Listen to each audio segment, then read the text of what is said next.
جناب رسول اللہ صلی اللہ علیہ وسلم کا ارشاد ہے کہ اللہ تبارک و تعالی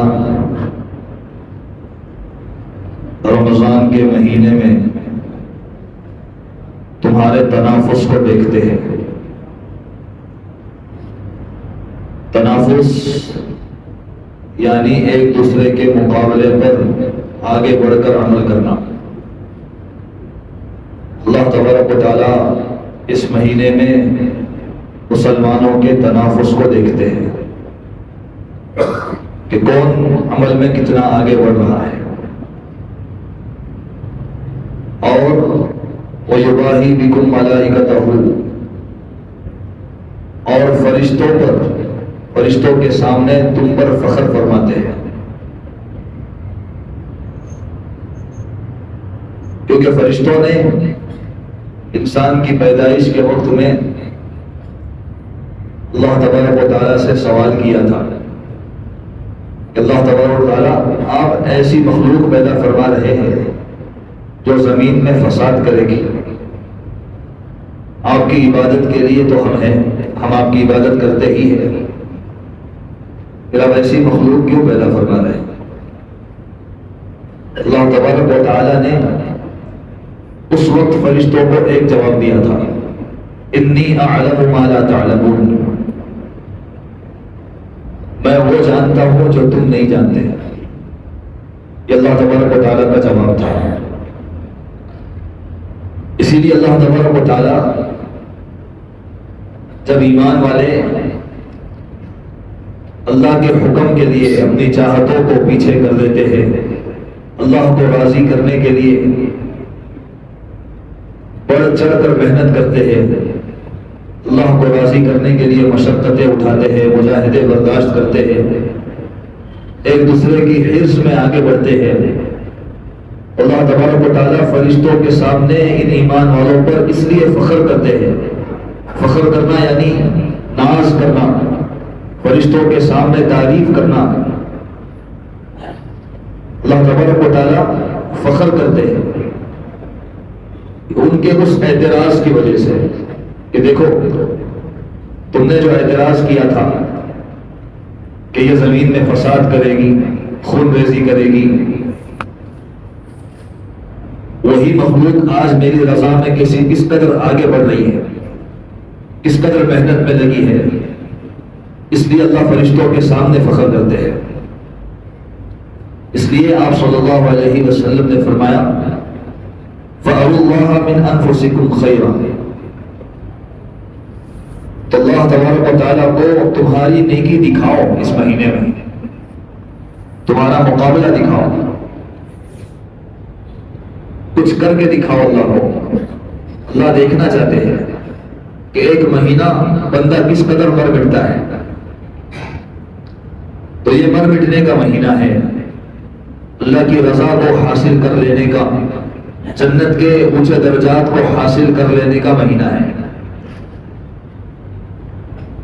روزہ ساری عبادتوں کی جڑ ہے، یعنی روزہ جو ہے عبادتوں کا دروازہ ہے۔ روزہ رکھنے کی وجہ سے ساری عبادتیں انسان کے لیے آسان ہو جاتی ہیں۔ اللہ تبارک و تعالیٰ نے اپنے حکم سے دروازے تک پہنچا دیا ہے کہ روزہ رکھو، یہ دروازے تک پہنچا دیا۔ آگے بڑھنا کتنا ہے یہ ہمارے ہاتھ میں ہے، جو جتنا آگے بڑھنا چاہے گا دروازہ کھلا ہے۔ اس لیے اپنے 24 گھنٹوں کی ترتیب بنانا چاہیے، نظام الاوقات، ہمارا ٹائم ٹیبل بنے رمضان میں، کم سے کم اعمال کے اعتبار سے کہ میرے 24 گھنٹے میں سے ایک لمحہ بھی ضائع نہ ہو، تاکہ اللہ تبارک و تعالیٰ کو میں کچھ عمل کر کے دکھاؤں۔ اللہ دیکھنا چاہتے ہیں۔ نظام الاوقات بنانا، سب سے زیادہ جس عمل کی ترغیب ہے رمضان میں وہ تلاوت قرآن پاک ہے، قرآن کی تلاوت۔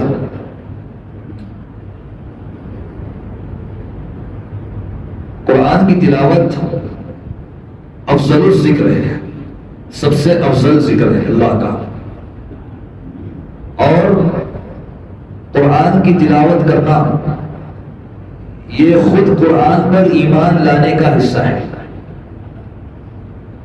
الذین آتیناہم الکتاب یتلونہ حق تلاوتہ، اللہ تبارک و تعالیٰ قرآن پاک میں فرماتے ہیں کہ جن لوگوں کو ہم نے کتاب عطا کی ہے، جن لوگوں پر ہم نے قرآن اتارا ہے، وہ لوگ قرآن کی تلاوت کا حق ادا کرتے ہیں، دن رات اس کی تلاوت کر کے اس کی تلاوت کا حق ادا کرتے ہیں۔ آگے فرمایا اولئک یؤمنون بہ، یہی لوگ ہیں جو اس پر ایمان لائے ہیں۔ قرآن کی تلاوت کثرت سے کرنے والوں کو اللہ تبارک و تعالیٰ نے قرآن پر ایمان لانے والوں میں شمار کیا ہے۔ جو قرآن کی تلاوت نہیں کرتا، نعوذ باللہ من ذلک، ابھی وہ قرآن پر ایمان لانے میں ناقص ہے۔ اس لیے سب سے زیادہ ترتیب قرآن کی تلاوت کی بنائے۔ جو لوگ تلاوت کرنا چاہتے ہیں، ایک مہینہ کثرت سے تلاوت میں گزارے، کیونکہ جناب رسول اللہ صلی اللہ علیہ وسلم نے فرمایا قرآن پاک ایسا شفاعت کرنے والا ہے جس کی شفاعت قبول کی گئی ہے، اور ایسا جھگڑا کرنے والا ہے کہ اس کا جھگڑا بھی تسلیم کر لیا گیا ہے۔ جو شخص اس کو اپنے آگے رکھے، یعنی اس کی تلاوت کرے، اس پر عمل کرے، یہ اس کو جنت میں پہنچا دیتا ہے، اور جو اس کو پیٹھ پیچھے ڈال دے، یعنی اس کی تلاوت چھوڑ دے، اس پر عمل کرنا چھوڑ دے، یہ اس کو جہنم میں گرا دیتا ہے۔ قیامت کے دن اللہ کے دربار میں، حدیث میں آپ علیہ السلام نے فرمایا کہ قیامت کے دن اللہ کے دربار میں قرآن سے بڑھ کر کوئی سفارش کرنے والا نہیں ہوگا، سب سے زیادہ سفارش چلے گی قرآن کی، یہاں تک کہ فرمایا نہ کوئی مقرب فرشتہ نہ کوئی نبی، سب سے زیادہ سفارش قرآن کی قبول ہوگی۔ اللہ کے دربار میں قرآن انسان کی شکل میں کھڑا ہوگا، اور ہر ایک آنے والے کے حق میں یا تو سفارش کرے گا یا جھگڑا کرے گا۔ جنہوں نے اس کا حق ادا کیا تھا ان کے لیے اللہ کے دربار میں سفارش کرے گا، ان کے درجات کو بلند کرنے کی، ان کے جنت کے داخلے کی۔ اور آپ نے پہلے ہی خبر دی کہ اس کی سفارش قبول ہو چکی ہے، پہلے سے قبول ہے، جس کے بارے میں سفارش کرے گا وہ پہلے سے قبول ہو چکی ہے، اور جنہوں نے اس کا حق ادا نہیں کیا تھا اللہ حفاظت فرمائے ان کے بارے میں اللہ کے دربار میں جھگڑے گا کہ اللہ انہوں نے حق ادا نہیں کیا، میرا حق ادا کرو۔ اب چونکہ موقع ختم ہو چکا ہوگا عمل کا، اور حق ادا کرنے کا وقت ختم ہو چکا ہوگا، تو قرآن کے جھگڑے کی وجہ سے اللہ تبارک و تعالیٰ ان قرآن کو چھوڑنے والوں کو جہنم میں داخل کریں گے۔ اللہ بہت حفاظت فرمائے۔ قرآن کو چھوڑ کر ایمان والا جنت میں جانے کا تصور کیسے کر سکتا ہے؟ کیسے تصور؟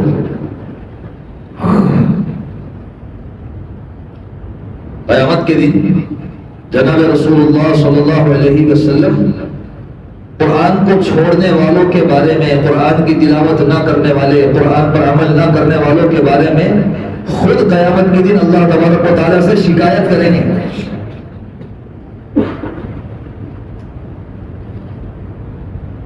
آپ شکایت کریں، وقال الرسول یا رب ان قوم اتخذوا هذا القرآن مهجورا۔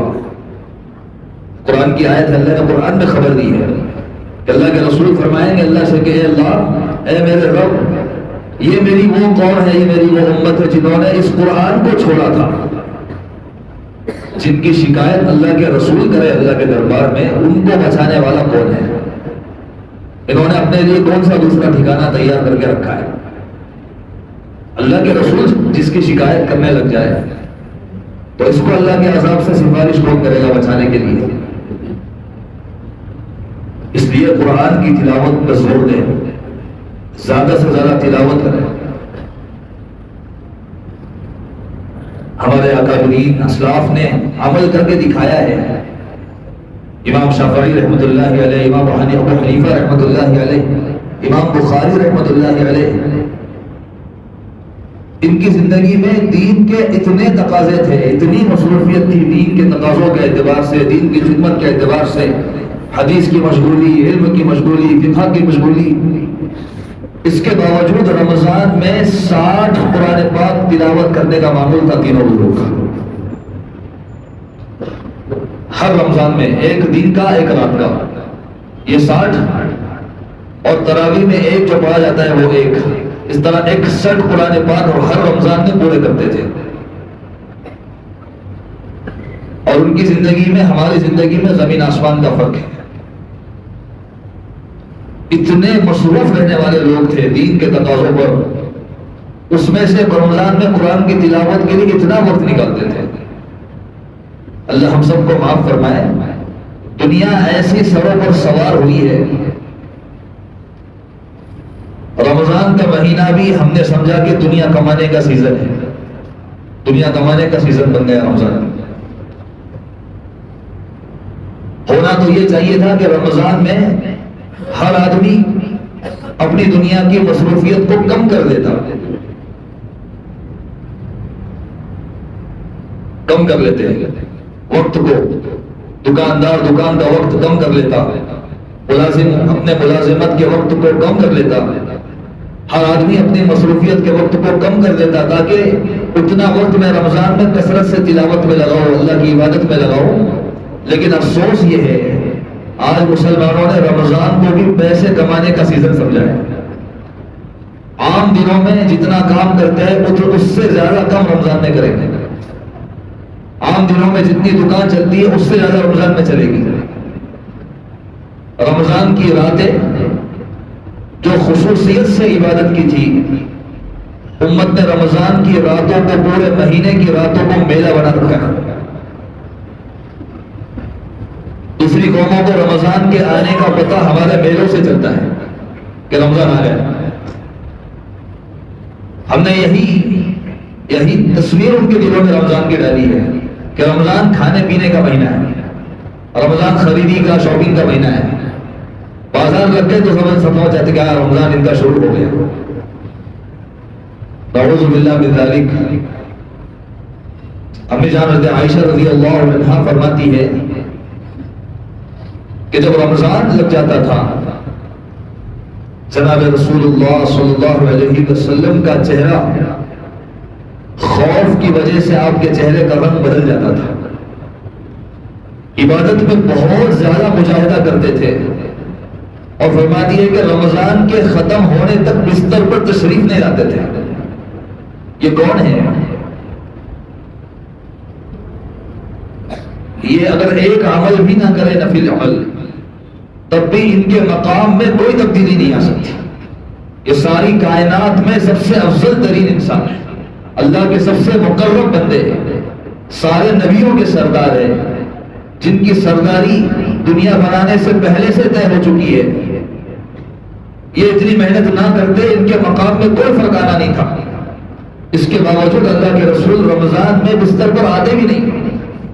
اتنی زیادہ محنت کرتے، عبادت کرتے کہ حضرت عائشہ رضی اللہ عنہ فرماتی کہ مجھے آپ کی محنتوں کو دیکھ کر آپ پہ ترس کھا کے رونا آتا تھا کہ آپ کتنے مجاہدے کر رہے ہیں.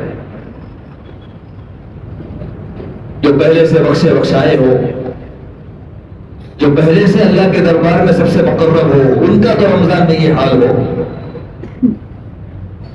اور ہمارا آپ کا کون سا سرٹیفکیٹ ہمیں ملا ہے؟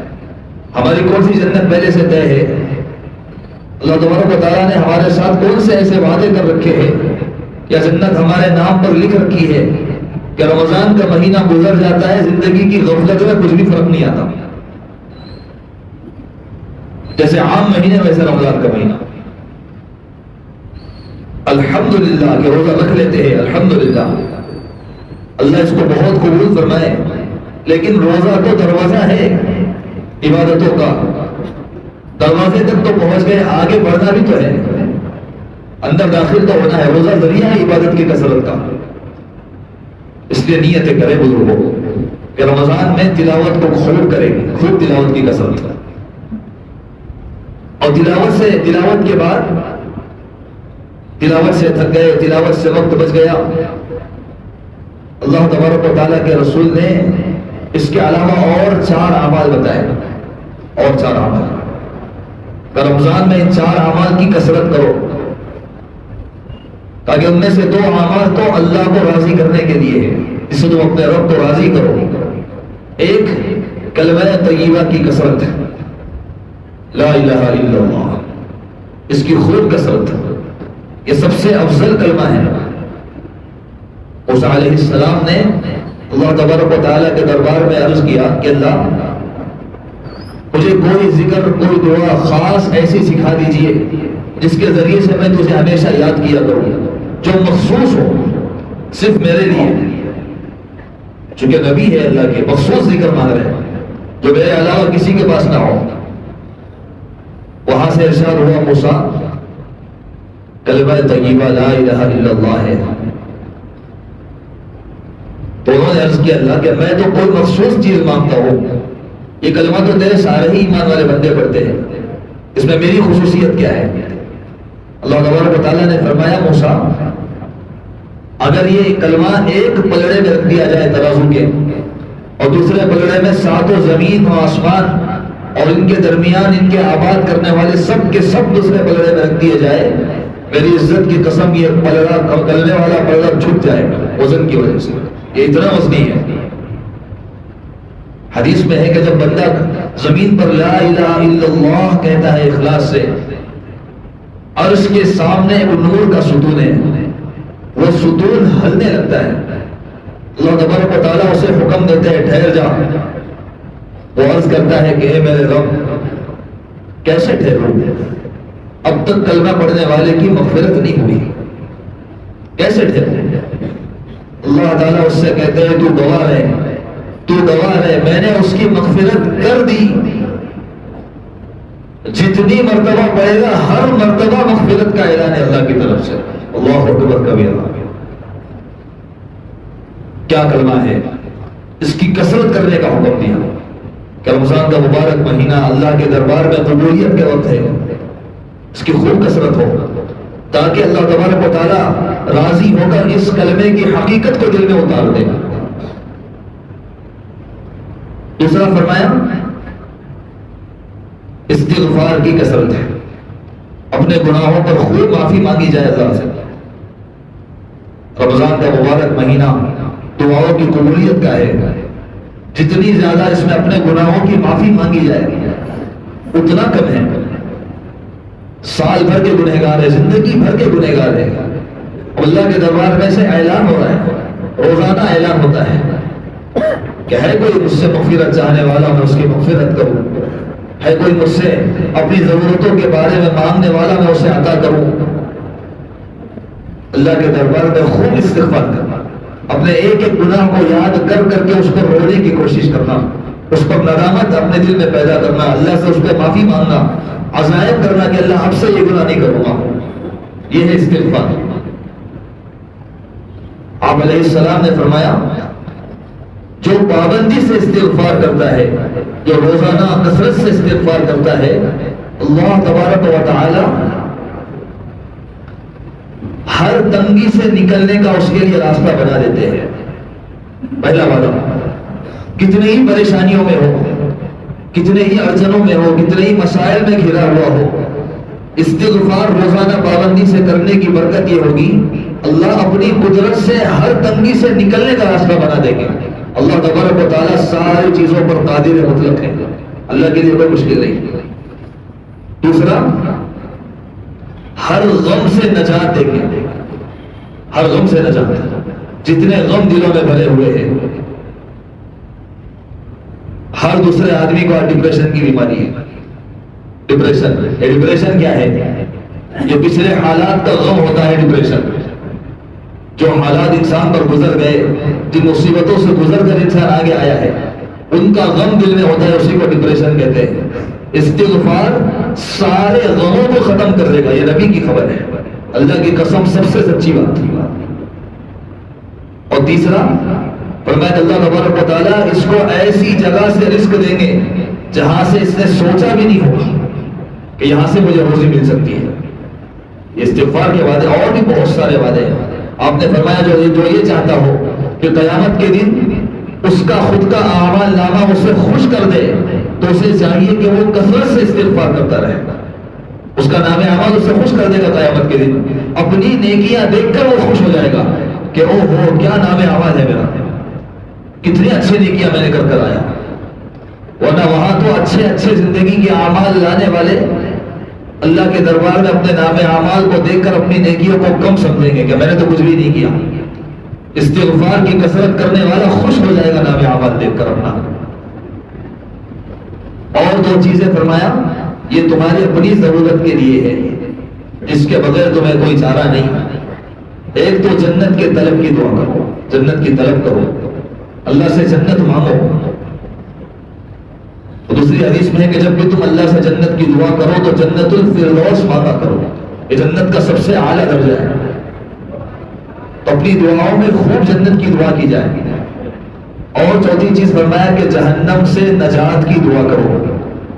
اللہ سے مانگو کہ اللہ ہمیں جہنم سے آزاد فرما دے, جہنم کے عذاب سے محفوظ فرما دے. اس کو خوب مانگے جائے. اس لیے رمضان مبارک میں کم سے کم آدھا گھنٹہ ایک گھنٹہ ہم دعا کے لیے نکالے جس میں اللہ سے بیٹھ کر ہم خوب دعائیں مانگے. آپ علیہ السلام نے فرمایا رمضان مبارک کی ہر شب و روز میں ہر روزے دار کی کم سے کم ایک دعا تو ضرور قبول ہوتی ہے. روزانہ ایک دعا تو ضرور قبول ہوگی. جو مانگے گا دیا جائے گا. باقی دعائیں قبول نہیں ہوگی ایسی بات نہیں ہے. باقی دعاؤں کو بھی اللہ آخرت کے لیے اجر ذخیرہ بنائیں گے. باقی دعاؤں کے بدلے بھی اللہ تبارک و تعالیٰ بہت سارے انعامات دیں گے. ایک دعا تو ایسی ہوگی کہ اس میں جو مانگے گا دیا جائے گا. روزانہ ہر مسلمان کے لیے ایک دعا اللہ نے ایسے ریزرو کر رکھی ہے رمضان کے لیے کہ میرے بندے مانگ, تیرے بڑے بڑے مسائل ہر روز حل کروں گا میں. اللہ معاف فرمائے دعا میں کتنی غفلت. دعا کا نہ مانگنا انسان کی بڑی بدبختی کی علامت ہے. اللہ حفاظت فرمائے. دعا نہ مانگنا بدبختی ہے. اللہ تبارک و تعالیٰ نے اشارہ دیا ہے سورہ بقرہ میں جہاں اللہ تبارک و تعالیٰ نے رمضان کے روزوں کی فرضیت کا بیان کیا, رمضان کے روزوں کے مسائل بتائے. اس کے درمیان میں اللہ تبارک و تعالیٰ نے ایک آیت نازل فرمائی وَإِذَا سَأَلَكَ عِبَادِي عَنِّي فَإِنِّي قَرِيبٌ. جب آپ سے میرے بندے میرے متعلق دریافت کرے کہ میں کہاں ہوں تو آپ کہہ دیجئے میں تو تمہارے قریب ہوں. اللہ تم سے قریب ہے. اجیب دعوت الداعی کہ پکارنے والے کی پکار کو قبول کرتا ہوں, سنتا ہوں, جواب دیتا ہوں. ہر پکارنے والے کی پکار پر جواب دیتا ہوں. اذا دعان جب وہ مجھے پکارتا ہے. فلیستجیبوا لی تو تم بندوں کو بھی چاہیے کہ وہ میری بات کا جواب دے. بندوں کو بھی چاہیے کہ وہ میرے اطاعت کرے, میرے حکموں کو مانے. وَلْيُؤْمِنُوا بِي اور مجھ پر ایمان لائے. لَعَلَّهُمْ يَرْشُدُونَ تاکہ وہ کامیابی تک پہنچ جائے. اس کے بعد اس آیت کے بعد اللہ نے پھر سے روزے کے مسائل بیان کرنا شروع کیا قرآن پاک میں. حضرت تھانوی رحمۃ اللہ علیہ فرماتے ہیں کہ اللہ تبارک و تعالیٰ نے رمضان کے روزوں کے مسائل کے درمیان میں جو دعا کی جو آیت اتاری ہے یہ اشارہ دیا ہے کہ رمضان میں بندے روزے میں دعا زیادہ کر, میں تجھ سے بہت قریب ہوں. عام حالتوں میں بھی اللہ قریب ہوتے ہیں, جو روزہ رکھنے کے بعد تو اور زیادہ قریب ہو گئے. اپنا وقت کثرت سے دعاؤں میں لگایا جائے. صبح تہجد میں اللہ معاف فرمائے سحری کرتے کرتے فجر کی اذان ہو رہی ہے. تہجد رمضان میں جس کو تہجد کی توفیق نہ ملے یہ سوچنے کی بات ہے رمضان کے بعد اس کی فجر کا کیا حال ہوگا. یہ فجر پڑے گا رمضان کے بعد. رمضان جیسے مبارک مہینے میں تہجد کی توفیق نہیں, اللہ کے سامنے مانگنے کا کوئی حال نہیں. حالانکہ اتنا افضل وقت دعاؤں کی قبولیت کا سب سے یقینی وقت تہجد کا وقت ہے. سب پریشان ہیں, ہر ایک کے سامنے مسائل ہیں, ہر ایک کی زندگی میں پریشانیاں ہیں, لیکن اللہ کی ذات سے مسائل کے حل ہونے کا یقین ہی نہیں ہے, اس سے مانگنے کی توفیق بھی نہیں ہے. دعا تو وہ کرے گا جس کو اللہ سے ملنے کا یقین ہوگا. دعا وہ کرے گا جس کو اللہ کے ذریعے مسائل کے حل ہونے کا یقین ہوگا. دعا وہ کرے گا جس کو یقین ہوگا کہ ضرورت ہے تو اللہ ہی پوری کر سکتے ہیں۔ دعا اگر نہیں ہو رہی، یقین کرے، لکھ کر لے لے، دل میں ایمان ہے ہی نہیں اللہ سے پلنے کا۔ اگر اللہ سے پلنے کا یقین ہوتا، بندہ اللہ کے سامنے نہ مانگتا، ناممکن ہے۔ جبکہ اس کی طرف سے وعدے ہو رہے، اس کی طرف سے اعلان کیا جائے رات بھر میرے بندے ہے کوئی مانگنے والا، میں تجھے عطا کروں، تو مانگ تو صحیح، میں دینے کے لیے تیار ہوں۔ اپنے رحمت کے خاص رحمت کے دروازے کھول کر اس نے رکھے رات بھر۔ اگر یقین ہوتا کہ پالنے والے اللہ ہے تو ہماری راتیں تو دعاؤں میں کٹتی ہیں۔ کتنے مسائل ہے زندگی میں، کتنی ضرورتیں ہیں، لوگوں کے دروازوں پر جا کر بھیک مانگنے کی عادت پڑی ہے، حکومتوں کے پاس جا کر ڈیمانڈ کرنے کی عادت پڑی ہے۔ اسٹرائک کریں گے، آندولن کریں گے اپنی مانگیں پوری کروانے کے لیے۔ نعوذ باللہ، کیا حکومتوں کے ذمہ ہماری ضرورتوں کو پورا کرنا ہے؟ اللہ کی قسم، یہ سارے کٹ پتلیاں ہیں اللہ کی، سارے فیصلے اللہ کے دربار سے ہو رہے ہیں۔ اللہ کو منائے، اللہ جب راضی ہو جائیں گے تو ان کی کوئی حیثیت نہیں ہے۔ دعاؤں کے ذریعے اللہ کو منانے کی فکر کرے، اپنے مسائل اللہ سے حل کروائے، اللہ سے حل کروائے، تو اپنے دن بھر کے، رات بھر کے اوقات کو تقسیم کرے اعمال میں۔ تلاوت کا وقت ہمارا طے ہو، کلمہ طیبہ کا وقت طے ہو، استغفار کا وقت طے ہو، دعا کرنے کا وقت طے ہو، ذکر و اذکار کا وقت طے ہو۔ اس میں خاص ایک عمل درود شریف کی کثرت ہے، درود شریف کی کثرت۔ درود شریف بہت ہی بڑا ذکر ہے، اور درود شریف کا چھوڑ دینا یہ بڑی بدنصیبی اور محرومی کی بات ہے، محرومی ہے۔ جناب رسول اللہ صلی اللہ علیہ وسلم نے اس حدیث میں رمضان کی قدر نہ کرنے والوں پر جو بددعا دی گئی ہے جبرائیل امین نے، اسی حدیث میں آپ علیہ السلام پر درود نہ پڑھنے والوں پر بھی بددعا کی گئی ہے۔ رمضان کی قدر نہ کرنے والوں پر ہلاکت کی بددعا، آپ علیہ السلام پر درود نہ پڑھنے والوں پر بھی ہلاکت کی بددعا۔ اپنی زندگی میں درود کی عادت ڈالے، یہ اللہ کی رحمت کا خزانہ ہے، اللہ کی رحمت کا خزانہ۔ ایک درود انسان پڑھتا ہے، اللہ تبارک و تعالیٰ اس ایک درود کے بدلے 10 رحمتیں نازل کرتے ہیں۔ اللہ کی قسم، اللہ کی ایک رحمت ساری مخلوق کی ساری ضرورتوں کو پورا کرنے کے لیے کافی ہے۔ ایک درود کے بدلے 10 رحمتیں اللہ جس پر اتارے، سوچنے کی بات ہے اس کی کون سی پریشانی باقی رہے گی، اس پر اللہ کی اتنی رحمتیں نازل ہو رہی ہوں، اس کی زندگی میں کون سے غم باقی رہ سکتے ہیں، کون سی ضرورتیں باقی رہ سکتی ہے۔ درود سے غفلت ہے، حالانکہ اگر درود کی کوئی بھی فضیلت نہ ہوتی، کوئی وعدے نہ ہوتے درود پر، تب بھی عقل کا تقاضا یہ تھا کہ جس ذات نے ہم پر اتنے احسان کیے ہیں، جن کی دعاؤں کے صدقے میں آج ہم زندہ ہیں، ہماری زندگی کا اکثر حصہ درود پر چلے جاتا، ان کے احسانات کے بدلے میں ہم ان کے درود کا تحفہ پیش کرتے۔ لیکن اللہ معاف فرمائے، یہ احساس تو بہت دور کی بات ہے، اپنے نفع کے لیے بھی ابھی درود نہیں پڑھ رہے، اپنے نفع کے لیے پڑھنا بھی نصیب نہیں ہے۔ اس نے نیت کرے انشاءاللہ کہ درود پاک کی خوب کثرت، روزے کی حالت میں، رمضان کے مبارک مہینے میں ہر عمل کا اللہ نے اجر بڑھا دیا ہے، ہر عمل کا اجر 70 گنا زیادہ بڑھ چکا ہے۔ عام دنوں میں ایک نیکی کا 1 ہے تو رمضان میں 1 کا 70 ہے۔ کتنی قدر کرنے کی ضرورت ہے۔ اسے اپنے نظام الاوقات بنائے، اپنے دن بھر کے، رات بھر کے اوقات کو تقسیم کرے، تاکہ زیادہ سے زیادہ اللہ کو نیکی دکھائے، تاکہ اللہ راضی ہو کر ان اعمال کو زندگی بھر ہمیں توفیق دے دے کہ زندگی بھر کے لیے عمل تیرے تقدیر میں لکھ دیا، زندگی بھر تجھے توفیق دے دی عمل کی۔ اللہ تعالیٰ راضی ہو کر ان اعمال پر ہمیں ثابت قدمی دے دے۔ اس لیے اللہ سے ان اعمال کی توفیق مانگتے ہوئے اپنے اعمال کو کرنے کی نظام الاوقات بنائے، اپنے اعمال کو کرنے کی ترتیب بنائے، اور یہ ساری باتیں گھر والوں تک بھی پہنچائے، جو موجود ہیں ان تک بھی پہنچائے۔ کریں اس کی فکر انشاءاللہ، اللہ عمل کرنے کی توفیق عطا فرمائے۔ سنتیں پڑھ لیتے ہیں۔